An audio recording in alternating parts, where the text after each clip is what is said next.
more advanced. I guess I can just tell you what's in the presentation with just myself. But anyway, okay, okay, good. Welcome everyone. Hello, Penn Staters. Yes, I am New Love. It's fun to come back.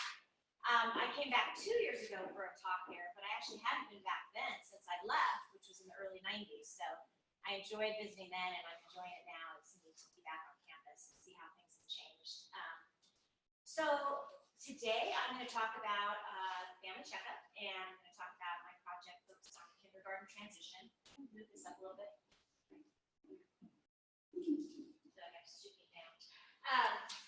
I want to acknowledge my collaborators, Dr. Laura McIntyre and Dr. Andy Garbitz, who are co-investigators on this grant focused on the kindergarten transition, as well as Dr. Allison Carruthers, who's a research professor and has done an amazing amount of research on family checkup. I want to thank North Clackamas School District in Clackamas, Oregon, which is a suburb of Portland. So this is a sample drawn from an urban area of Oregon. And of course, the Department of Education for funding this work. Some of you may know a bit about the family checkup. Some of you may not know too much. So I'm going to spend a little bit of time just telling you about what the family checkup is and how we got here, focused on the kindergarten transition. The family checkup has been funded by a number of different federal agencies over the years, primarily NIH, NIDA, the CDC, NICHD, and the Department of Education, and it's known to be a model program across a number of different of our model program blueprints and some other model program areas. So the family checkup has now been around for a while. The work on the family checkup began in the mid-90s and really started with a focus on adolescents. The original project was focused on the transition from middle to high school. The family checkup has always been focused around transitional time periods. So some of the early work, Project Alliance 1 and 2, was focused on that high school transition. And many of those studies have been published, and you may have read a lot of them, but showing that the family checkup impacted risk behavior and substance use over the transition to high school as well as into the young adult years.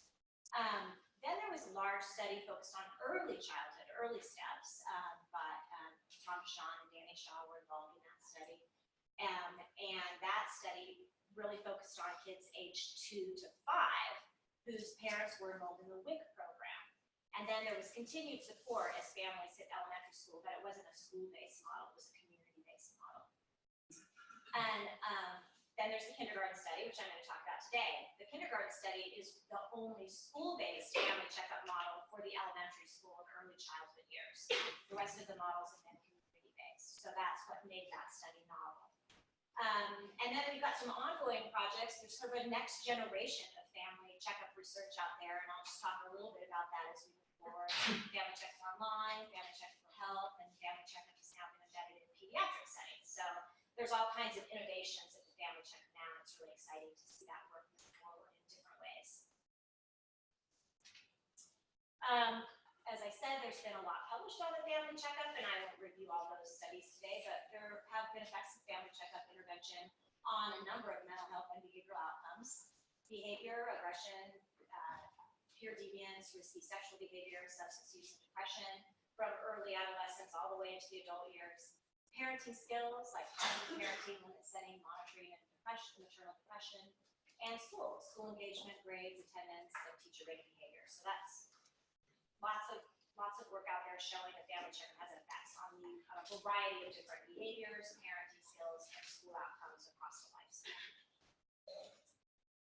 The sort of original model, I'm going to call it, because every time we do a study on family checkup, we vary the model and change the model or adapt the model to the population or to the questions that we're trying to address. The original model is essentially a 3-step process that starts with an initial interview, and then an assessment, an ecological assessment, and then a feedback session using motivational interviewing that focuses on strengths and areas of growth, and then sort of guides parents into a menu of different intervention options that they can choose from. The family checkup was developed as a way to sort of jumpstart parents into a parent training program or parenting skills intervention. And it was developed at a time when we had found there was a lot of efficacy of parent training programs out there, but we were struggling as a field to figure out how to get parents to engage in parent training programs, to attend those programs, and really make changes. So the family checkup was designed to focus on strengths that folks had, use motivational interviewing to engage parents, and sort of jumpstart that process of change into a parenting skills intervention. The parenting skills intervention that follows the family checkup is a relatively standard program drawn from our everyday parenting model that hopefully those of you that do parenting skills work would look at this and say, oh yeah, that's kind of similar to what we do. I always say to my students, if you ever open a parenting skills manual and you don't recognize anything in there, don't ever use that.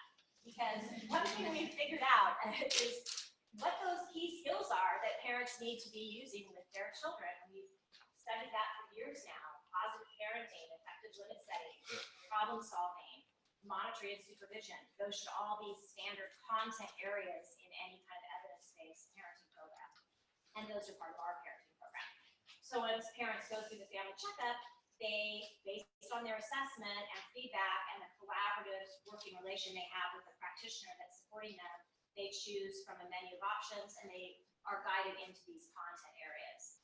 So they don't go through the program in like a 12-step process. They go through it tailored and adapted to what their needs are as a parent, what their skill deficits are, what they need to learn. And that's what makes this program unique.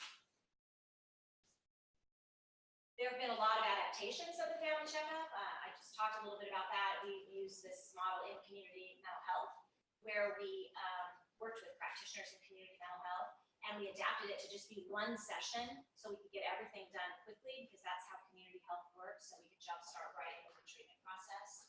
We had a goal 4 a few years ago where we removed a lot of the assessment pieces, including the videotaping of parents, and trained schools to use the model.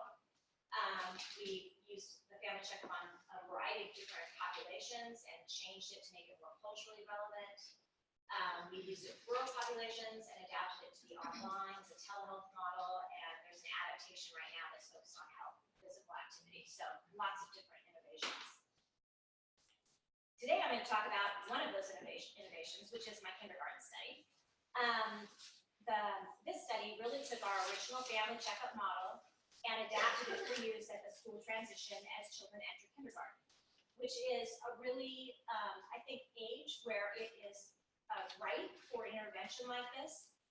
What I really like about school entry, actually all transitions, but particularly kindergarten entry, is that parents are motivated to have their kids do well in school. There's almost no parent that is not motivated in that direction at kindergarten entry.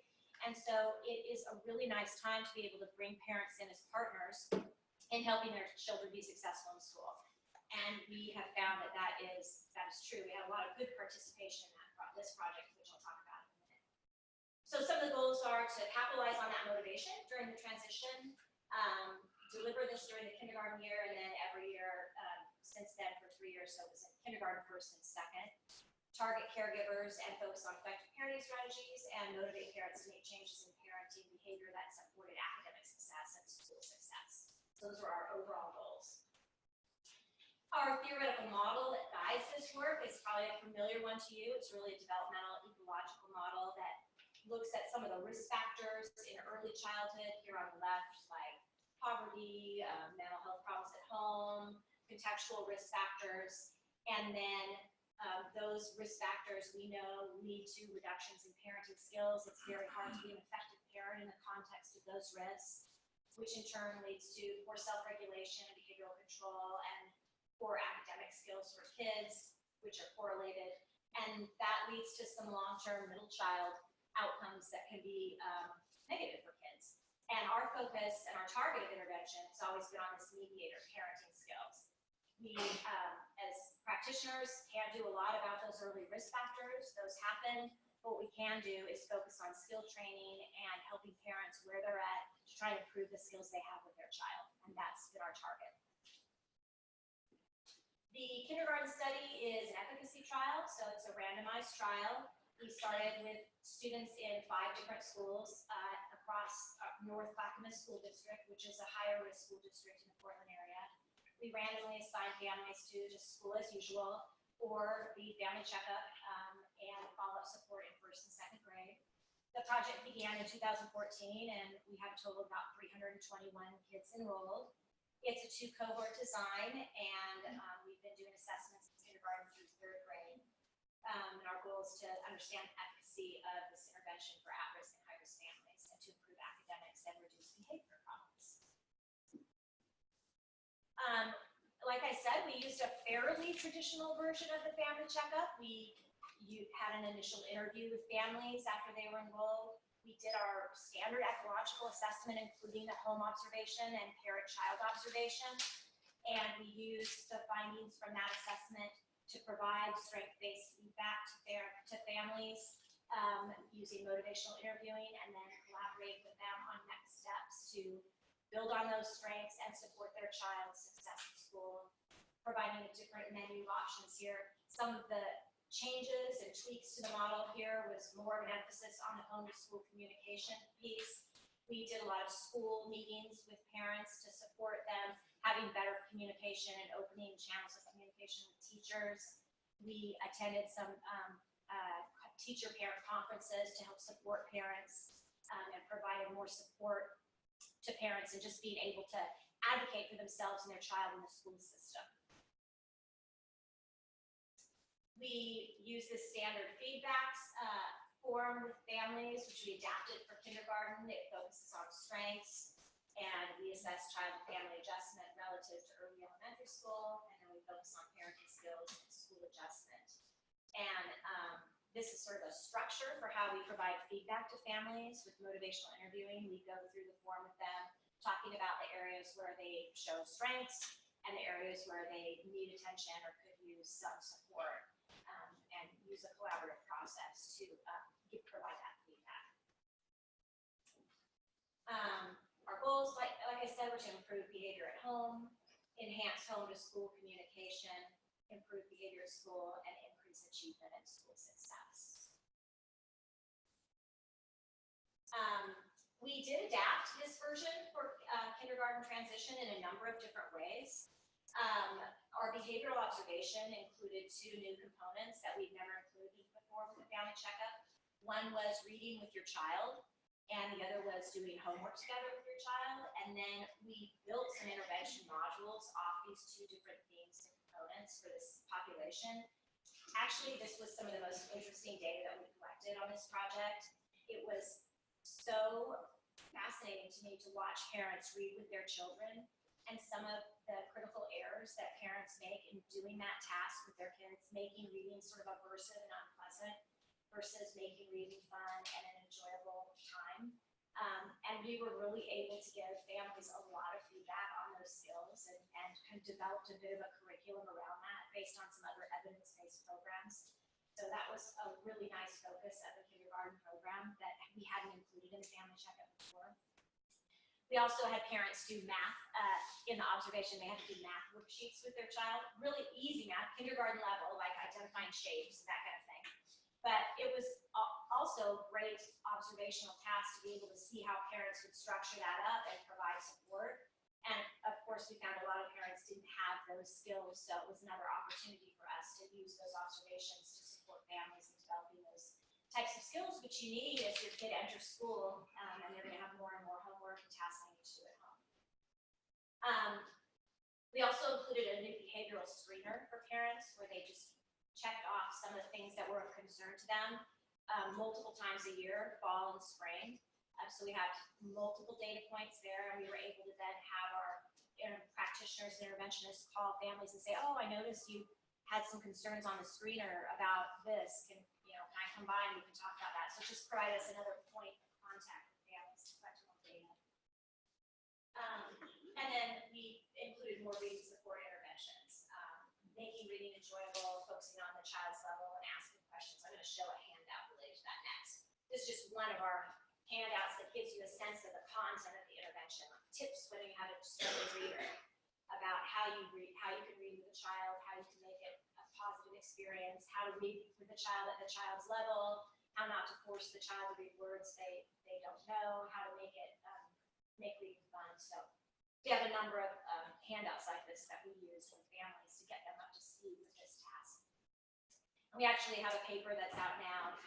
We did find significant effects on family engagement and learning at home, an ITT effect for this intervention. Families who engaged in intervention showed higher levels of home-based engagement and learning. And I think it was a function of this direct support we did for families around that. Who did we serve? That's maybe a question you might have. Sometimes people wonder, well, who signs up for these programs, and is this really a high-risk sample? 80% of our sample was white, 20% ethnically diverse. The 5 schools that participated were about 50 to 90% free and reduced lunch. Average household income about 39,000. Students with an IEP or 504 plan, about 15%. Students with low reading, about 14%. Big range in attendance from 70% to 100%. 70% attended preschool. The sample had elevated levels of attention problems and hyperactivity, and that predicted participation in the family checkup. So we did get higher participation from kids who showed more problems in that range. We partnered with a mental health agency called Trillium Mental Health, which in Portland, Oregon, is housed inside the schools, and that's kind of one of the reasons I really like working with this school district, North Clackamas. They have a really nice partnership with Trillium Mental Health that provides support to their families in the school. So we were able to train one of their mental health providers as one of our interventionists and help her deliver the program to the students and provide support and supervision for her. So that created a situation for us where the program is more sustainable for North Clackamas now because they have some of their healthcare providers trained in the model. And so that's nice. This kind of gives you a sense of the parents that participated. I'm going to use this triangle approach, like the triangle of risk, the high risk versus the at risk versus the low risk, to show the percentage of kids who are in the high risk range on the strengths and difficulties questionnaire. And as you can see, about 30% of our kids were in that high risk range, about 14% in the at risk, and about 56% in the low risk range. So that kind of gives you a picture of who our sample was in the school district. We had very good engagement in this treatment. 87% completed the kindergarten family checkup. That's a very high rate of engagement compared to our other efficacy trials with using family checkup across different age groups. During the middle school years, our highest rate of engagement is 42%. The main study of the family checkup, the first study, Project Alliance 1, the rate of engagement was 25%. So I think this number really shows how parents at this age are interested in engaging in an intervention like this. They really want to support their kids' success at school. And we found it relatively easy to get families to complete the family checkup and go through the whole process with us. So I think that's really interesting. 65% completed additional sessions after the feedback, which is also a very high rate of participation for the family checkup. So when they got the feedback and we said, oh, it sounds like you could use some support with positive parenting in the home, we had very good engagement of families wanting a follow-up session or some support around those skills to refine their skills in those areas. So that was also really great. Average number of contacts with each family was about 4 contacts. So it's still a very brief intervention. We had 73% complete the first grade family checkup after they did the kindergarten, and then 66% complete another family checkup at second grade. So we were able to really keep these families engaged in the intervention over the whole transition to elementary school, which was also a goal of ours. So we were really excited about that. We started to publish findings from this study. We have some ITT effects on teacher ratings of child behavior from kindergarten to second grade, and these are significant. Using the whole sample, we found that kids who received the family checkup show a decrease in teacher behavior ratings problems from kindergarten to first grade, and then from kindergarten to second grade. We also find that risk moderates these outcomes, and we have greater effects for children at the highest level of risk. So when we use behavior as a moderator, we find that kids who are higher in attention problems and difficulty show much more of a decline in those behaviors as a function of the intervention when compared to our control group. So this paper has now been published in Journal of Emotional Behavior Problems, but we're excited about those findings and excited to continue to look at them over time. One thing that's nice about these is that, of course, as you know, the teachers were all different. So the same teachers did not rate kids across the 3 years. It was a different teacher every year. Many times they didn't really know if the child was in the intervention or control group. So we feel like these are really strong data showing that the effectiveness of the program. We also have been looking at parenting skills, and we find that high stress in the home really moderates the effects on parenting skills. We find that the family checkup intervention is more effective with parents who have the highest levels of stress. And that's true in terms of increasing parent monitoring and improving family routines. We find effects for our high-stress families with stress moderating this outcome. And we also find that effect for negative or critical parenting. We find our high-stress parents showing more of a decline in negative parenting or problematic parenting from kindergarten to first grade.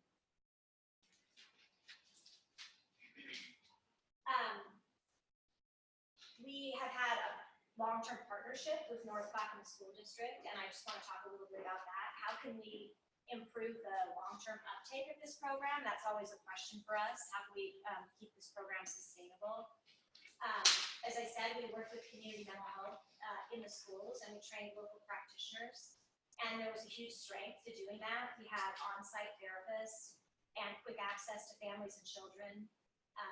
And we were able to connect to a lot of those school behavioral programs. So I think that's a great model. A lot of schools don't have those mental health practitioners, and then it's actually challenging to figure out who in the school would deliver the family checkup. I think that's one of the weaknesses.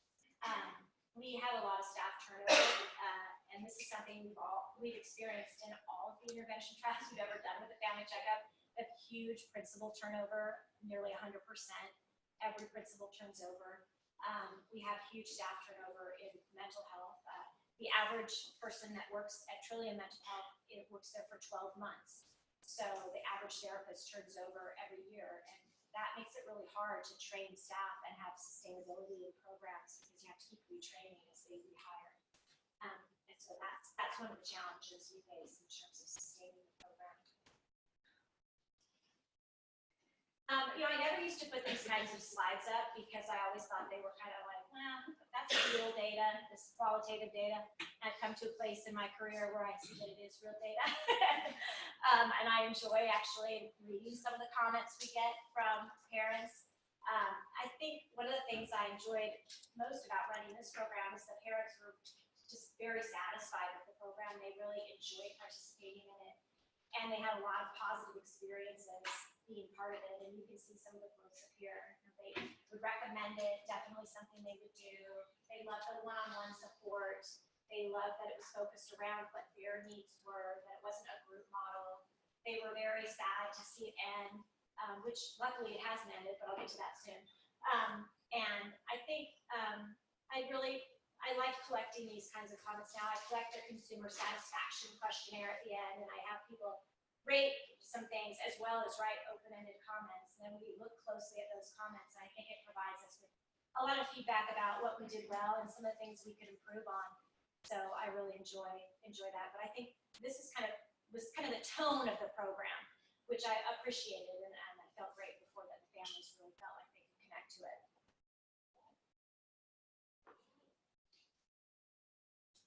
So what's next? Well, we do have a next for this program, and I'm excited about that. We have a new grant from the Department of Education to follow these families into the middle school years. And our goal is going to be the same, to prevent behavior problems and increase academic achievement during the middle school transition. Half the children will receive the middle school intervention, including a family checkup. We're going to randomly assign the sample. The whole sample is going to be randomly assigned again. And so there's going to be 4 groups. Half of the intervention group will have middle school follow-up. Half of them will just have had the early intervention. And then we're going to randomly assign the control group as well. So half of the control group will now get a middle school intervention when they didn't receive the early childhood. So we'll have 4 groups to compare. Interesting design. We'll see how that works out. We'll be able to test the impact of early versus late intervention on behavior and school adjustment. And we're going to continue to work with our partners at Trillium and train them in delivery of the intervention. We're going to add some new content. and I've been working on this new content for a few years, and I'm excited about it, which is we've created an online platform, and we're adding a lot of our modules and content to that online platform so that parents can access that at any time, and that we can use it in a couple different ways. We can use our online model as a standalone, but that's not what we're going to do in this project. Or we can use it as something you would sit down with a mental health therapist and look through and support with content, and then they would kind of use that to guide and jumpstart you into your treatment plan. And that's how we're going to use it. We're adding some new modules focused on health, screen time, and nutrition, and we've been developing those based on the CDC guidelines and recommendations. We've been using some evidence-based models out there to develop the content for this age group. We've just finished developing the screen time content, and I think it's such an important thing to add now when you're focusing on parenting interventions. It's one of the biggest issues parents have. How do you manage kids with their phones and screen time? What are the guidelines? What are the recommendations for managing social media and activities online? That starts in elementary school now. It starts in middle elementary school and goes all the way through. So we're looking forward to adding that kind of content for our families. This is kind of what it looks like, our online page. So we're going to adapt that and use that as a way to work with these parents who we've been working with now since kindergarten. So I think it's going to be fun to follow them up and see what happens. But we're hoping for the same continued improved effects over time. And maybe I'll come back in a few years and let you know how that goes. And that's it. That's all I have. I don't know how long that took. I didn't think it did.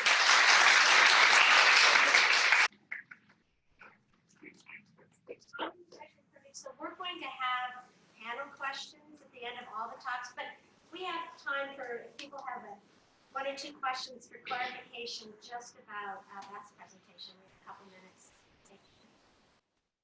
I was curious if you did any exploration of what the drivers were to staff turnover. Well, we didn't do much exploration, but I do know what they are. I think it has to do with it's a stressful job with a very high caseload for the mental health therapist, and it's a very low-paying job. And most of the mental health practitioners are right out from their master's degrees, typically in counseling or social work. They're just their first job, and they come into a high caseload and the low wages, and they're not very satisfied with their positions. And so they're looking for something better, another career opportunity. I think it's really too bad. I wish I could change that. I think it's unfortunate, but I think those are the reasons that we have high turnover rates in those types of positions.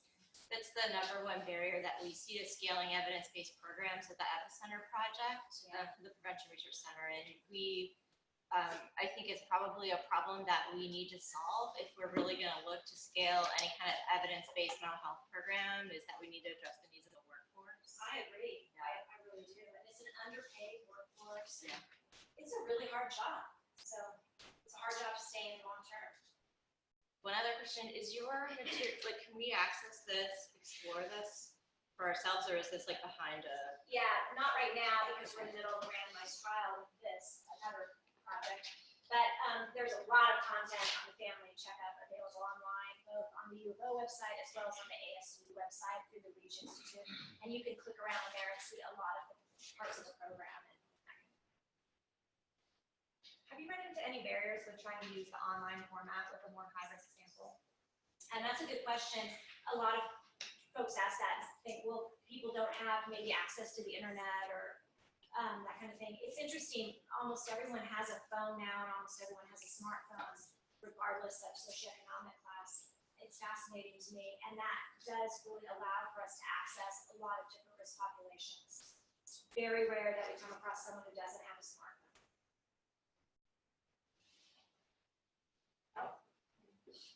How were families originally recruited, and did you have to use some incentive, especially since you were working with youth at risk that sometimes are hard to get into those homes? Right. We do use incentives. I mean, this is an efficacy trial, so we do pay parents for the assessments for sure. But we did recruit through the schools with just flyers, and when we have such a good partnership with the schools that I'm grateful for. They had parents sign up at kindergarten registration to be in this study. And so we were able to map onto their kindergarten registration process with our forms and consent. And that really allowed us to be able to get the sample that we have. I mean, I think that's so critical now in terms of recruiting kids in schools to really dovetail with the natural process, because otherwise it's just so hard to send things home with kids or flyers or that kind of thing. So we use that natural connection. All right, I'm gonna go ahead, we're gonna move on just to stay on time with the presentations, but